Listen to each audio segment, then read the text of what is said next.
all her stuff. You can't pay out of your pocket. You can't do, yeah. No, nobody will, you have to take Medicaid, Medicare, or some supplement insurance. Other than that, you can't do anything. Unless you're a foreigner. Well, yeah. A foreigner. Unless you come across the border illegally, then you can get anything you want. Down south, is that the same thing we can do that in the other direction? I saw that firsthand when they told my set, they told them that had you come here, if you was not an American, Mm-hmm. we would have taken you in and we would have taken care of you. But since you are an American, then no, and you don't have insurance, then Yeah. nothing we can do for you. Mm-hmm. That's what they told me. Yeah. Yeah. It's pitiful. Mm-hmm. For all illegals. Yeah. If you will, turn to 118. From the cross to the crown.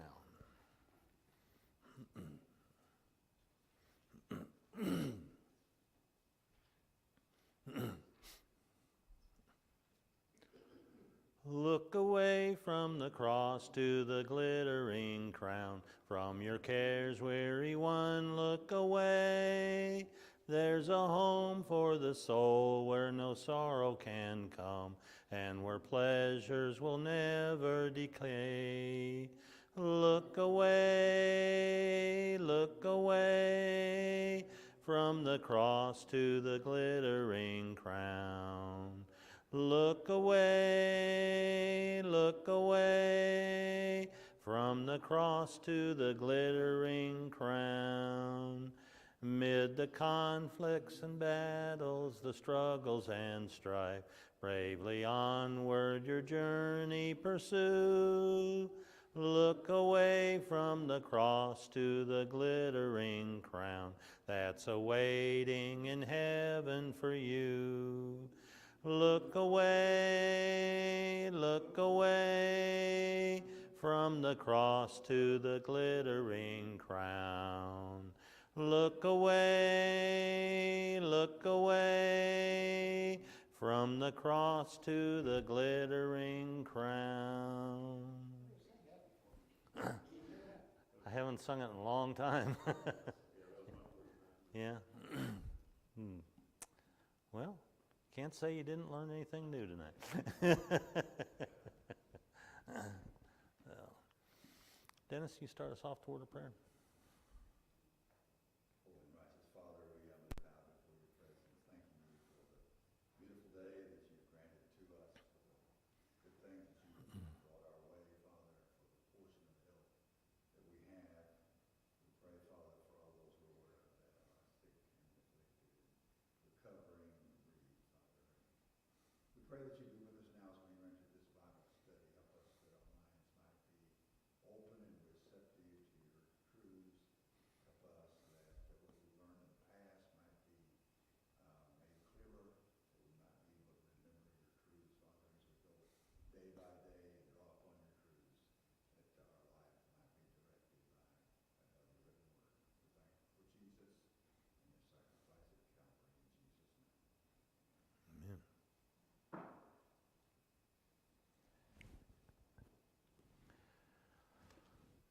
Genesis chapter 2. In chapter 1, we found that God created the heavens and the earth in 6 literal 24-hour days. Man and beast were created on the final day. Man was God's crowning glory in all of creation, for it was man who the purpose of creation was for. We were created in God's image, endowed with certain elements of his character. Eden was created as the perfect environment for man to be able to fulfill God's purpose. He was exempt from physical death, had unhindered access to God himself. But sin ruined all that. God, foreseeing the fall of man, prepared an earth with a vast amount of resources that would allow us to have a habitation in our fallen state. Without man, the universe would have no meaning whatsoever. Unlike the rest of creation, man was of a different type due to his moral nature, more akin to God than the rest of creation. Nothing else in creation looks to the heavens and asks, what is the meaning of life? Only man does that. At the end of the sixth day, God looked upon all that he created and he saw that it was very good. In other words, he saw that it was suitable for the purpose for which he had planned it to be. In chapter 2 and verse 1, Moses continues, "Thus the heavens and the earth and all the host of them were finished. On the seventh day, God ended his work which he had done, rested on the seventh day from all his work which he had done. Then God blessed the seventh day and sanctified it, because in it he rested from all his work which God had created and made." What does Moses mean here when he said God finished his work on the seventh day?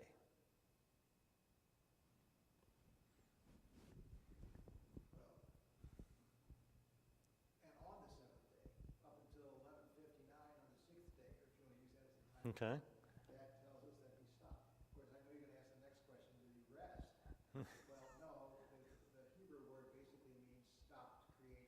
That's what it really means. Mm-hmm. Stopped creating. He Yeah. could have gone on for the next 40 years, 1,000 years if he wanted to. Mm-hmm. But that's where he stopped Yeah. at creation. Okay. Everything was complete because that's what he intended to do. He Mm-hmm. created it in 1/2 second if he wanted to. Yeah. Mm. Yeah. Yeah. 10 millionths of a second or something. Yeah. It's not rested as weary and tired and so forth. He just stopped. Mm-hmm. Yeah. Yeah. So some ancient manuscripts say on the sixth day instead of on the seventh day. Others say had finished on the seventh day. And then still other manuscripts believe Moses means to say God declared his creative work finished on the seventh day. So, yeah, basically what Gary said. So when we take into account the last verse of chapter 1, God saw his work, that it was very good, and we must infer from that that his creative work was complete at that point. It was complete, then he looked upon it and saw that it met the purpose for which he created it. In verse 2, Moses says God rested from all the work he had performed. And certainly Moses doesn't mean to contradict Isaiah or Isaiah contradict Moses. What we find here is, as in Isaiah chapter 40, verse 28, Jehovah faints not, neither is weary. So we have here an anthropomorphic figure of speech. Simply tells us God ceased all his creative activity. That's what he did.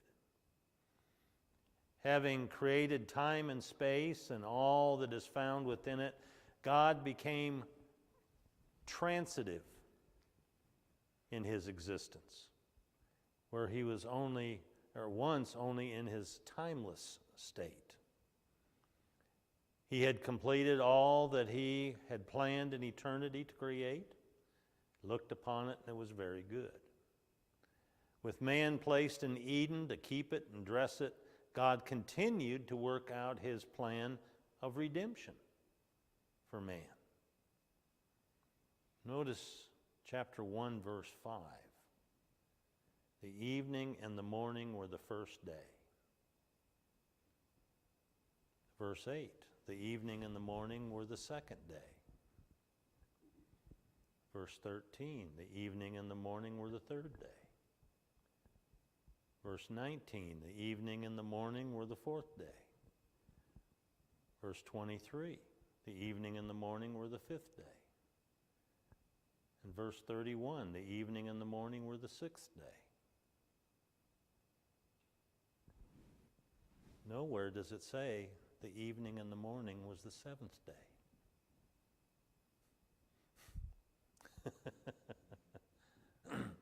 Does it?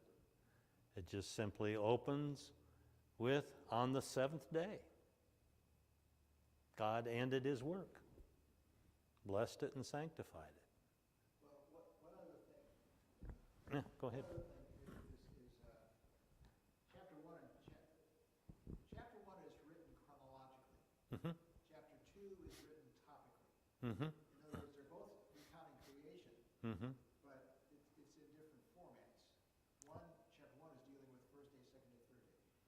Chapter 2 is also dealing with creation, but it summarizes what has been said in chapter 1. Mm-hmm. That's why sometimes it looks a little different. Yeah. And chapter 2 focuses more upon man than anything else. Mm-hmm. Yeah. And then you have some that say chapter 1 is the first creation, chapter 2 is the second creation. Yeah. Now some suggest verse 3 that God blessed and sanctified the seventh day. And they say this is because it shows God's work has not yet ended. Yes, his creative work ended, but not his redemptive work, not his benevolent work, not his providential work. They continue on. And this may be Jesus' argument concerning the seventh day or the Sabbath day before the Pharisees in John chapter 5, verse 17. After being criticized by the Pharisees for healing a man on the Sabbath, he said, my Father works even till now, as do I.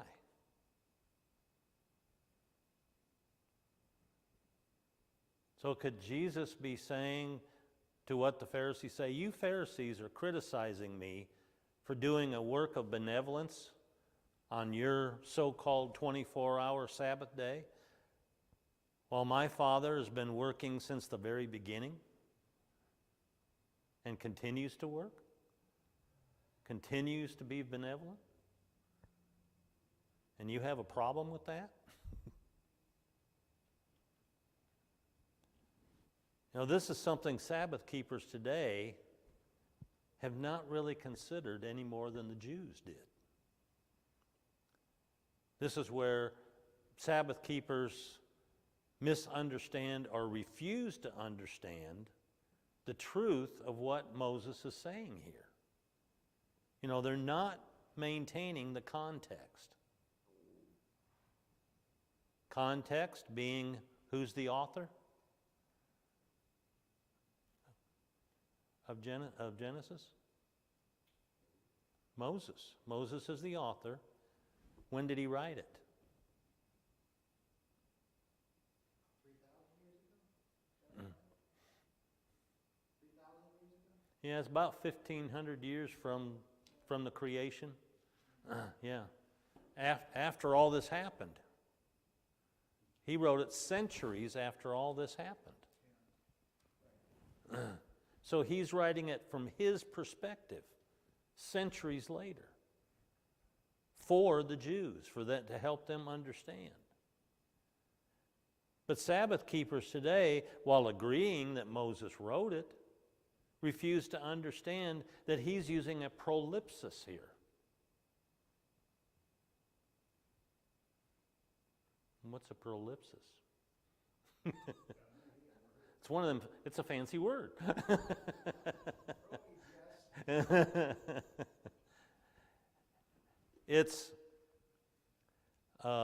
It refers to something, connects two events separated by time.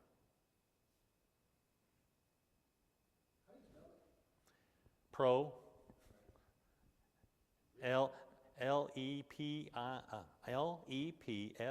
Lepsis. Two occurrences and what is it? It connects two events separated by time. Well, how does that fit here?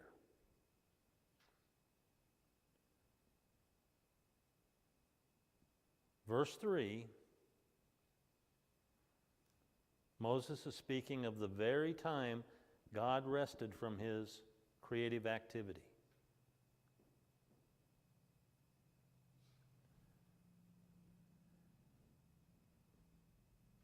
But he didn't sanctify it the seventh day. He didn't sanctify it until when?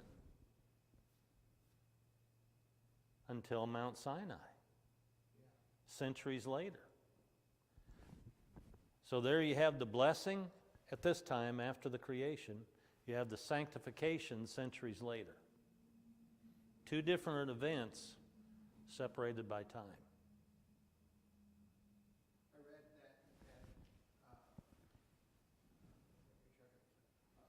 basketball announcer announces the play-by-play, second by second, point by point. Mm-hmm. The after-game summary, they already know the outcome, they're just giving you additional details.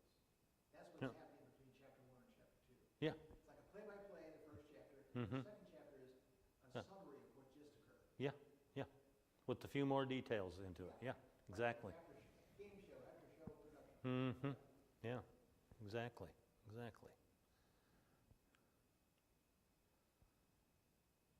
So it wasn't until Mount Sinai that God sanctified the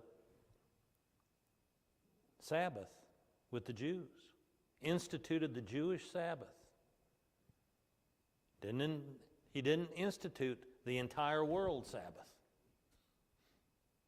It was only the Jewish Sabbath, the Israelite Sabbath. So what Moses is providing us in verse 3 is twofold. A narrative of the creation that connects God's resting on the Sabbath and blessing it, and the sanctification of the seventh day in the wilderness of sin.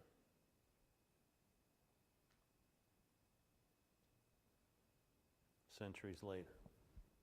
Tying these two events in one verse makes it appear like they both happened at the same time, when they didn't. And that's what Sabbath keepers today fail and maybe even refuse to accept. That prolipsis.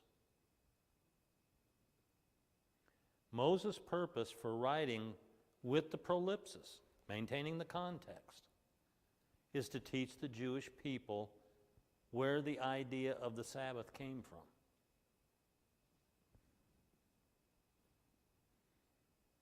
Another example of prolipsis is found in Genesis 3, verse 20. Adam called his wife's name Eve because she was the mother of all living. Well, Eve's name means life. When Adam gave her that name, she wasn't the mother of anyone.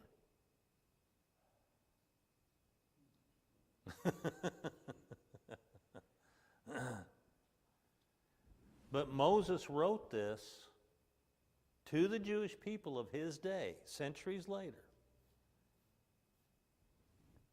The entire human race had been born by then.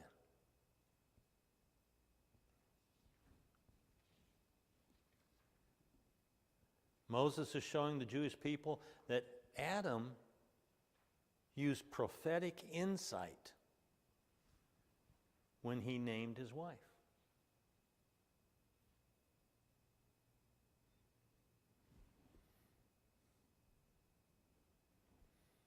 We also find prolipsis in the New Testament. In the case of the apostles, one example, case of the apostles being chosen by Jesus. Matthew chapter 10, verse 2 through 4. Lists the names of the apostles and concludes with, and Judas Iscariot, who also betrayed him.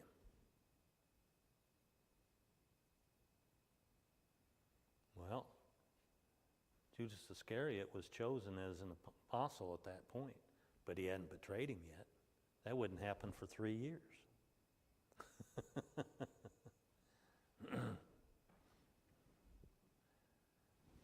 While there are over 500 denominations that believe we must keep the Sabbath because they contend God sanctified it, and they think that sanctifying means he made a law for everyone.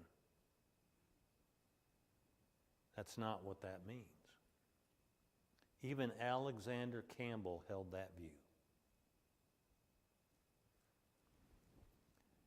If it's true that God made the Sabbath for everyone,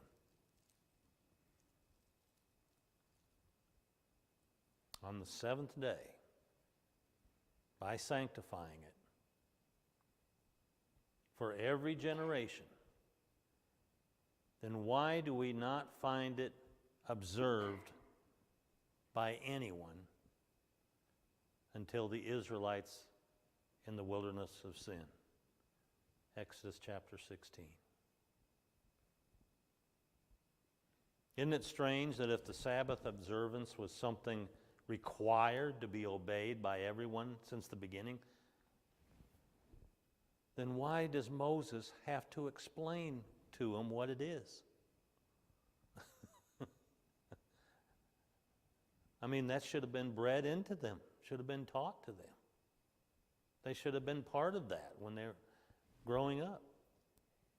Why did they not understand what was to be done on that day and not to be done? Exodus 16, 21 to 30. I mean, it should have been second nature. Exodus 20, verse 8 to 11. The Sabbath law was incorporated into the Decalogue. What's the Decalogue? Deca meaning what? 10. So it's the 10 Commandments. Given only to one people, the Israelites. The very words of God to the Israelites in Exodus 20 and verse 8. Remember the Sabbath day to keep it holy. Well, God, what are you talking about? We've been keeping this since the beginning. Why do we have to remember it? We already know about it.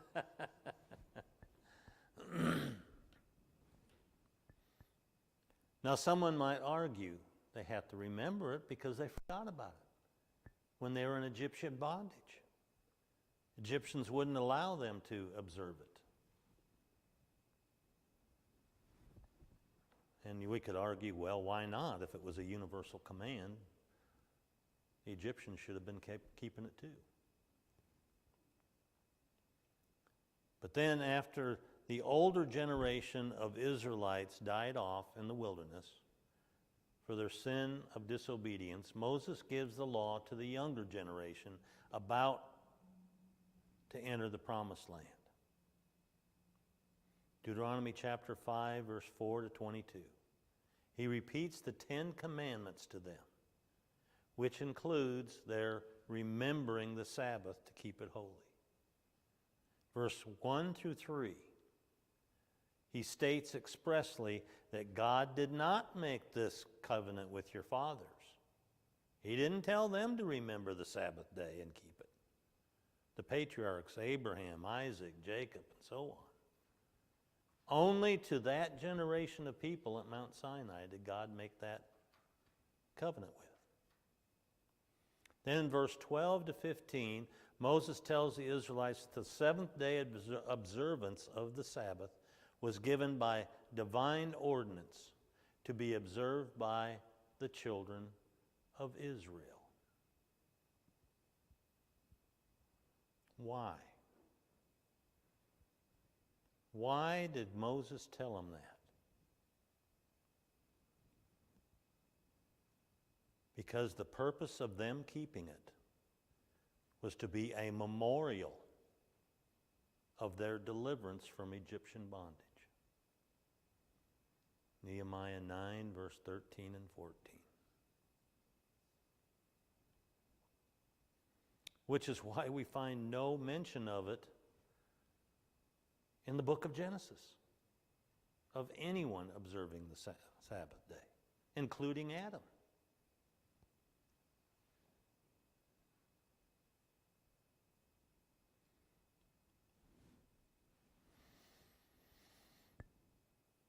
If Sabbath observance was a memorial for deliverance from Egyptian bondage, which it was for the Jews, then where do we find any of the patriarchs being delivered from Egyptian bondage? Where do we find anybody today having been delivered from Egyptian bondage? The very first time the word Sabbath is used is in Exodus 16:23. Tomorrow is a Sabbath rest, a holy Sabbath. Mm-hmm. It's the first time that word is used. Mm-hmm. Exodus 16:23. It's used, of course, a lot in 16. So that's when the explanation is given, Mm-hmm. right? Right. Yeah. Yeah. Now, unfortunately, the King James in chapter 2 will have the word Sabbath instead of seventh day. Really? Yeah. Which, of course, is what the Sabbath keepers will do. They'll use that particular version to go to. See, it says right there, keep the Sabbath. He sanctified the Sabbath.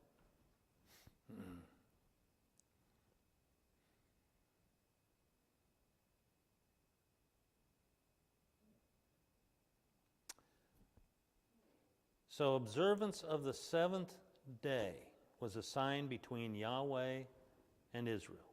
Exodus 31, verse 13 to 17. Wasn't given to anybody else. Not to mention, this memorial would end with the completion of the old covenant and the ratification of the new covenant. Hosea 2, verse 11. John 1, verse 17. Colossians 2, verse 13 to 17, and several other verses. Because of this, Sabbath day keeping, or keepers, holds no meaning for anybody today, keeping the Sabbath. None of us have ever been in bondage to Egypt. So why should we keep it? Because it's a memorial of deliverance from Egypt. Now, even though we find cases in the 4 accounts of the gospel of Sabbath in observance, the old covenant was still in effect at that time. Despite the fact that our Bibles are divided, Matthew, Mark, Luke, and John, find them in the New Testament, but those people are still under the law at that point. The new covenant doesn't kick in until Acts 2. In Acts, the apostles are found entering synagogues on the Sabbath. See, right there, they're keeping the Sabbath. They understood. That's what the man from the Yahweh Assembly told me. You see it over and over again. They're keeping the Sabbath. Why would they walk into a synagogue on the Sabbath if we don't keep the Sabbath? To teach those that are there the truth.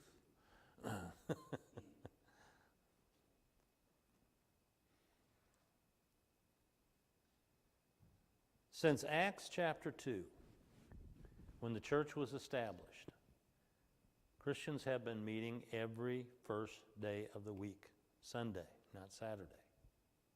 Sabbath keepers will argue, yeah, but Sunday worship didn't begin until the Catholic Church established it.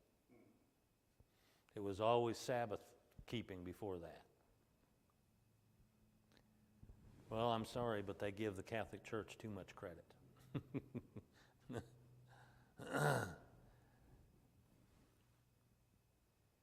It's clear by example from the Scriptures that Sunday was established by God, not man. Acts 20, verse 7.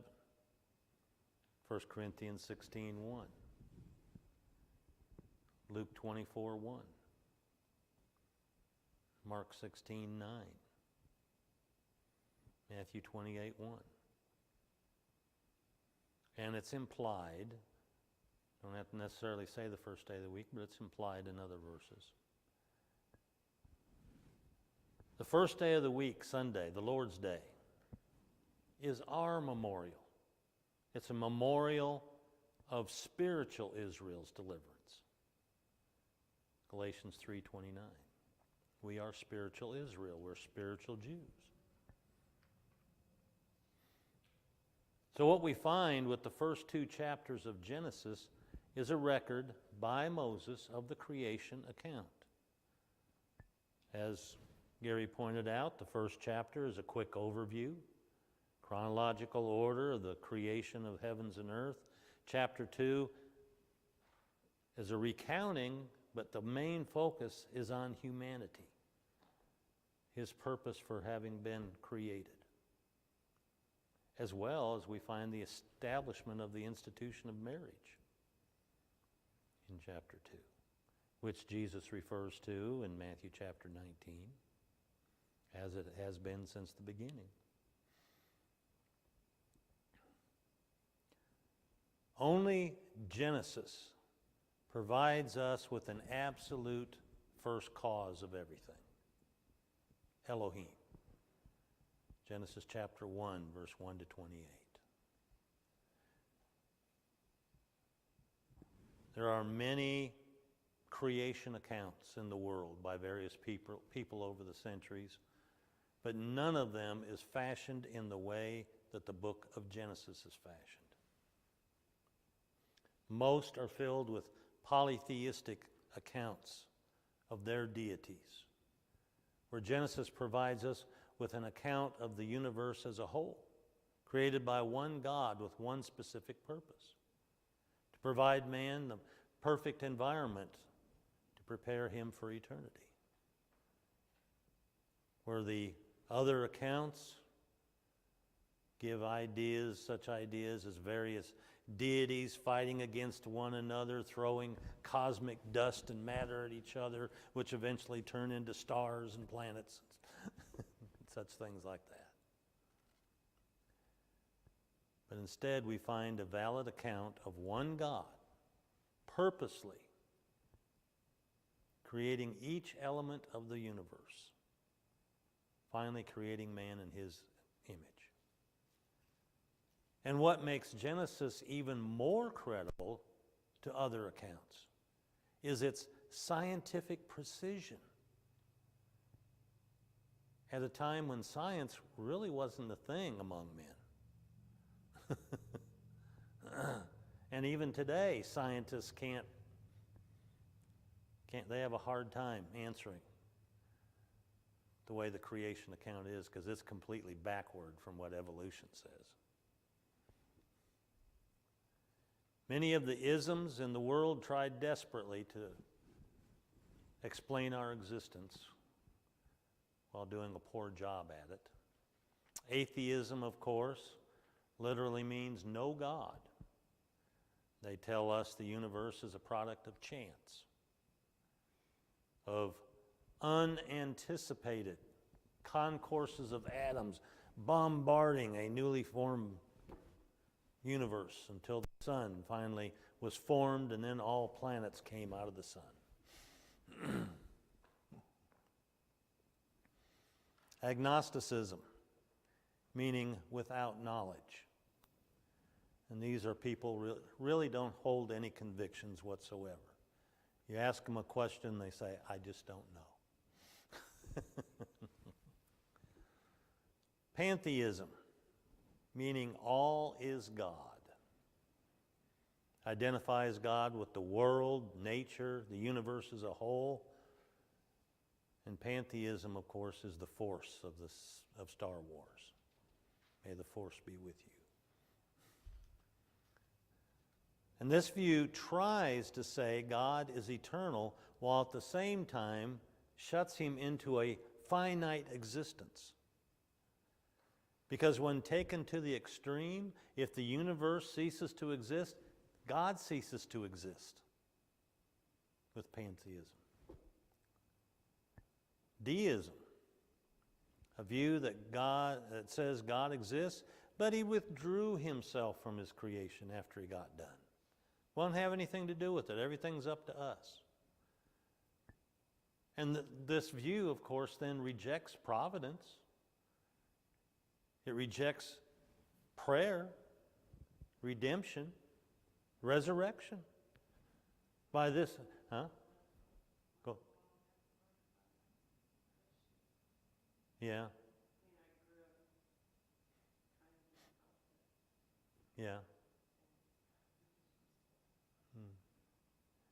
I mean, to believe deism would also mean that Christ would not have come into the world, since God withdrew from the world.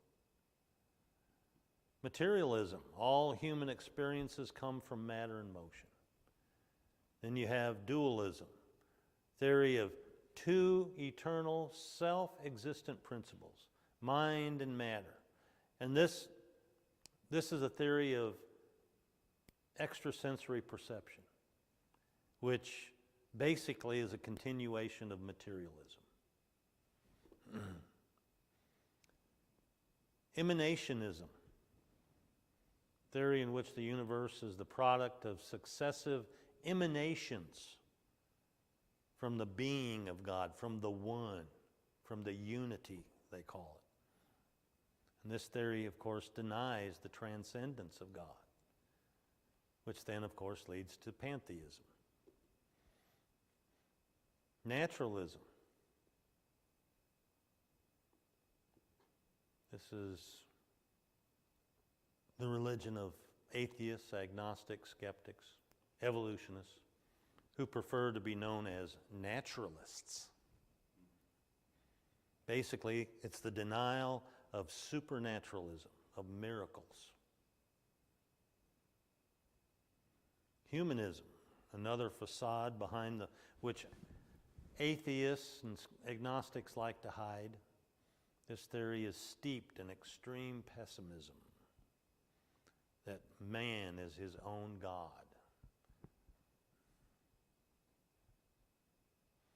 Polytheism, the belief in many gods, like the Sun Father, Mother Earth.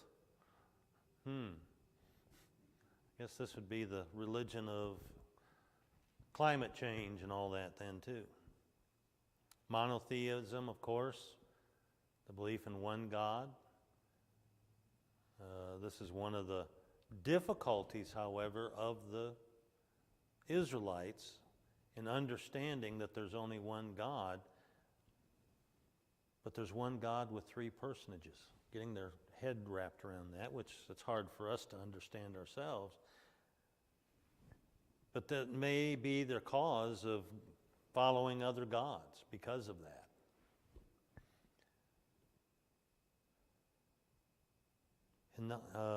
Henotheism, the belief in one God which recognizes that there are other deities, not just one. Well, just say polytheism. You believe in many gods. As the psalmist said, the fool has said in his heart, there is no God. Psalm 14, verse 1. And we notice that the denial of God's existence comes from the emotional seat here, the heart. Said in his heart, there is no God. Not talking about the mind part, the thinking part, heart. Talking about the emotional part. Because one cannot logically think his way into atheism, skepticism, or agnosticism. Logically, there's no first cause for the existence of the universe. Something that was without beginning or without end. Revelation 1, verse 17 to 18. That tiny dot of matter that they talk about. The size of the end of a pin. Supposedly responsible for this catastrophic event that caused the universe.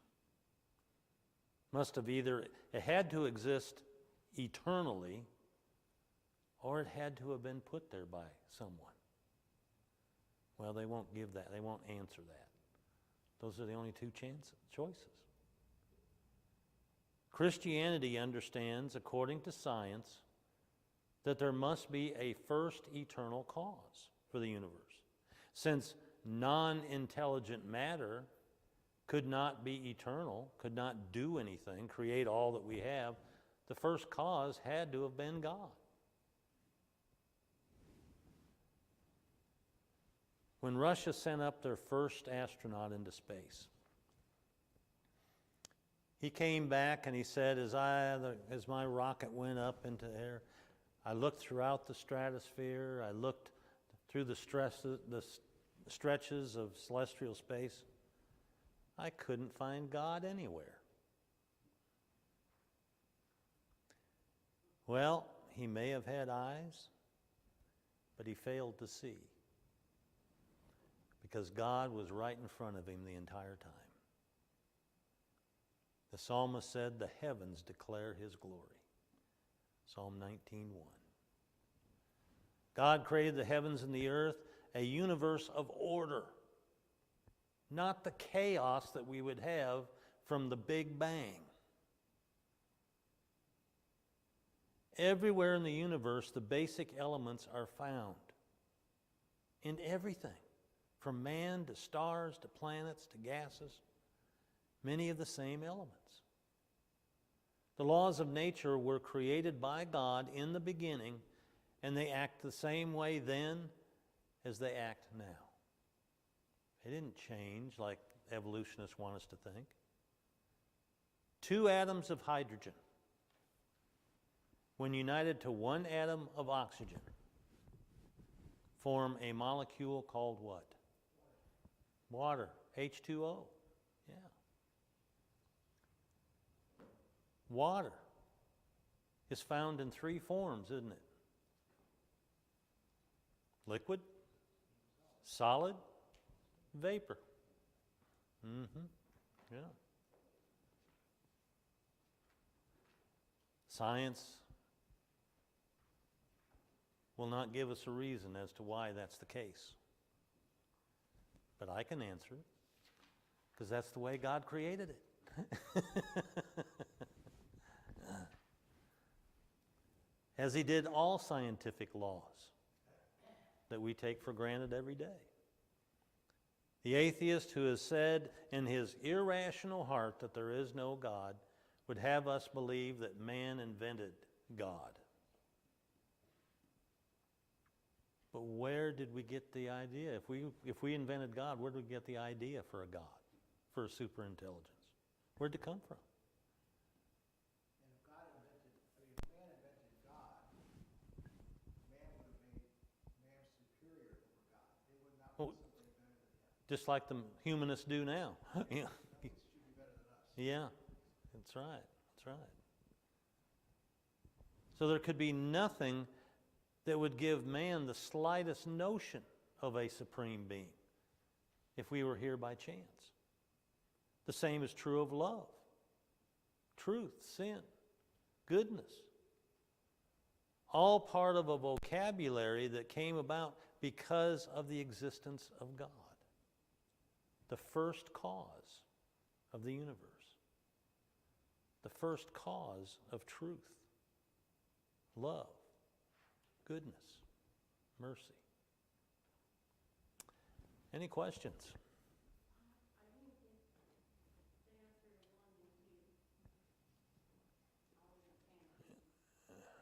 And what do you want me to do about it? Oh, no. God declared. And then God continued. Okay? Anybody else?